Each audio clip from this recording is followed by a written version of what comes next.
Three, two, one. Welcome back to our Super Bowl 59 coverage with NFL alumni. I'm Bram Weinstein, here with producer Eric Frith and director Kevin Patrick Allen of their new film, Beneath the Shadow.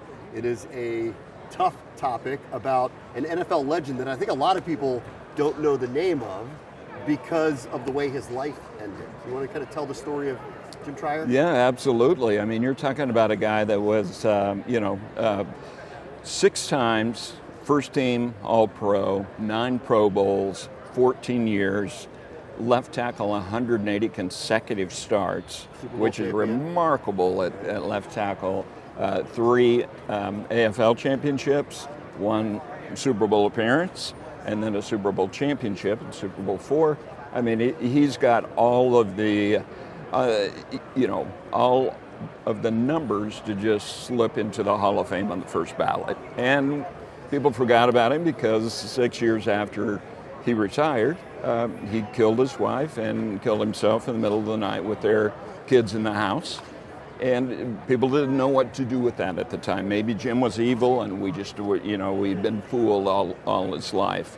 And now we know Jim was not evil. Jim changed, and he changed because of what happened to his head. Yeah. I think nowadays people would look at this and understand about CTE and head injury and what the accumulation of that type of contact would occur, but at the time they didn't know, and I guess just didn't put 2 and 2 together. That's what you learned in making the film here? That's right. Yeah, this is 1980 when that happened, and as you say, the information, there was no information. We're talking, I think Mike Webster was 2005. Right. Will Smith's concussion was 2014, I want to say, 50. Anyway, so it just wasn't in our lexicon. Doctors had no idea what to do with it, and then but for the family and all his friends, his contemporaries, other Hall of Famers that he played with, they all knew that something it wasn't Jim. Something had happened. They had no way to name it, but something had changed. Here we are 44 years later. He hasn't been on the ballot until now. And Kevin, 2 years ago, as we're working on the project, we've been doing it for 5 years. Kevin actually found the doctor that saw Jim and his wife Martha 2 days before the murder-suicide, and remembers it, as he says, like when Kennedy was shot. He couldn't forget it, and has never seen a case where posthumously he was able to diagnose it and said there's no question, brain injury, CTE, checked every box.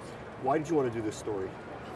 I wanted to do this story because as a person I'd been a reporter for 20 odd years before I got into documentary film, I've never seen 4 kids that have been through what those kids went through that were such stable, strong, long marriage, remarkable adults. And how did you pull that off?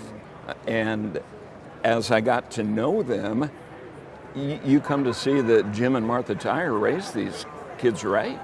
So then it starts to go down this trail of, wow, what happened to Jim? And becomes an investigative road. Can I figure it out? And lo and behold, found things that, nobody gave us any chance of finding the information that we found. Yeah. Did you know of him before you took on this project? How would this story have even come up? Yeah? Well, he's a KC guy. Yeah. So, yeah. So, I mean, one thing about being curious and being nosy is sometimes it opens doors. And my wife is a counselor in Kansas City, and she would get her haircut, and she'd come home and say, I got to tell you about this woman who cut the equivalent of the bartender that listens to everybody's problems but never shares her own. She's so good to people. She does things in people's lives and never, Tina Tyre. That was that woman. One of the children. The eldest, Yeah. The eldest child. And so I reached out to Tina, and I wanted to know her backstory, and got together with her siblings. We sat down and we talked about everything they went through, developed trust, and they signed off on me seeing all the crime scene photos, everything that occurred things that they hadn't seen, and I just was like, hey, nobody knew this, nobody knew this, nobody knew this, and pretty soon I could make a case that was more than just we think. Yeah. It's like there's no question. But I didn't know him. And I think it's very common when we take this story to people who are very savvy about football, know a lot about football. A lot of people didn't know Jim's story, and his amazing stats, his amazing ability to, what he did through that long career. And part of what we're doing with this show is to help raise that conversation. Certainly about this one particular family, amazing family, one particular player, but also helping raise the conversation. But here we are, 44 years later, and because we know some of the details, things changed. The vote has changed. He's back on the ballot. He's up for he's in the final ballot. And that happened just because we got the information. So we want to have more of an open conversation about this to help him and other players behind him and others to come. The film's called Beneath the Shadow. Eric, Kevin, thank you so much for joining us. We appreciate it. Thank you. Appreciate it.